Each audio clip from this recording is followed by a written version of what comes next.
7, 6.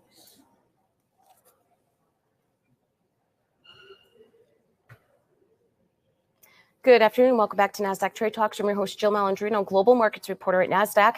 We've been coming to you live from the Financial Markets Quality Conference at Georgetown University, the McDonough School of Business. Helping you round out coverage for the day, we have Daniel Gorfine. He is the director of LabCFTC and Chief Innovation Officer over at CFTC. When you think about the Commodities Futures Trading Corporation, you don't think of like fun, cool, fintechy stuff. You think of pork bellies, orange juice, and all that. How do you get fintech-ish with CFTC? No, it's a great question. And we're asked that a lot. We're known for things like corn and oil. And as you said, pork bellies made famous by the movie Trading Places. But no, one thing that our chairman in particular had observed over the prior years and our commission more broadly is that our markets are becoming increasingly digitized. And when you think about capital markets in general, it's actually one of the first places that you see a lot of emerging technologies being deployed, whether you're talking about electronic trading from a few decades ago to the use of machines in terms of automated and algorithmic trading.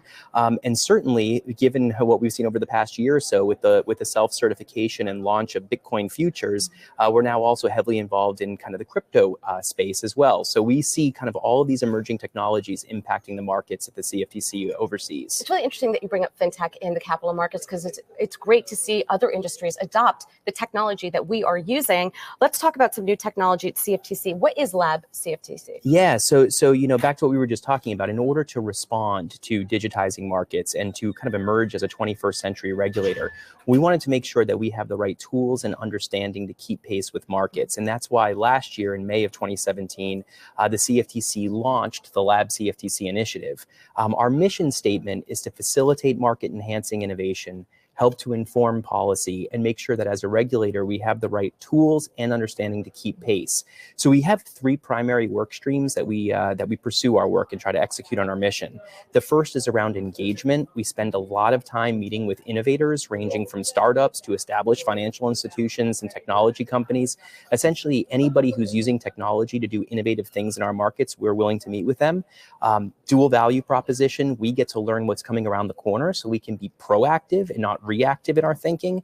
And for those who meet with us, they get a chance to either get high-level feedback as to how our rules may apply to certain activities, or they can point out areas where there's ambiguity or friction in rules that may be chilling beneficial innovation.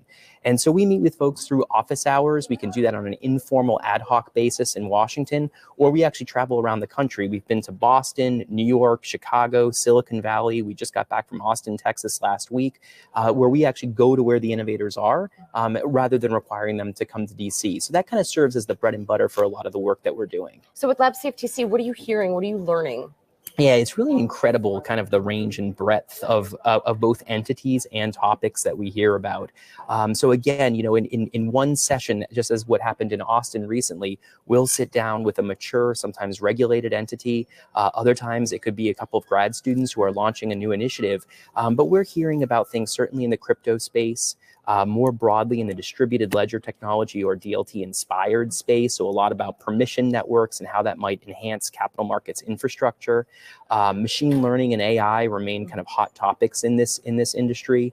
And then things like cloud technologies, reg tech, the idea of using some of these technologies, including machine learning, in order to make compliance more effective and efficient. And then the flip side for a regulator, soup tech is what people are calling it now, supervisory technologies. How can we be more effective and efficient at our jobs? Yeah, you add tech to anything these days. It's almost like adding blockchain to the end of, your title. That's right. So let's wrap it up. How do you work with other regulators? Yeah, so I think, first of all, I think it's critical to work with other regulators because a lot of this innovation is internet-based. And if you think about it, whether it's the crypto space or whether you're talking about machine learning tools and open source analytic platforms, all of this is made possible by the internet. The internet doesn't recognize traditional geographic boundaries. So whether it's at the federal level or at the international level, we need to work closely with our peers. So we do that domestically. It's certainly in the crypto area. We're working closely with the SEC to make sure that we're consistent in application of our various rule sets. And then on the international scale, we've been really excited over the last year. We've entered into fintech cooperation arrangements with the UK's Financial Conduct Authority, with the Australians through ASIC, and with Singapore through the Monetary Authority of Singapore. And in fact, we'll be participating in a few weeks at the Singapore FinTech Festival as part of that relationship. All right. Well, I'm actually going to steal that line from you. The internet does not recognize international boundaries. There you go. You coined it here. Coined it. Well, I'll take credit for the moment on Twitter. Well, thank you so much, Daniel, for joining us at Georgetown. And thank you for joining me throughout the day. I'm Jill Malandrino, Global Markets Reporter.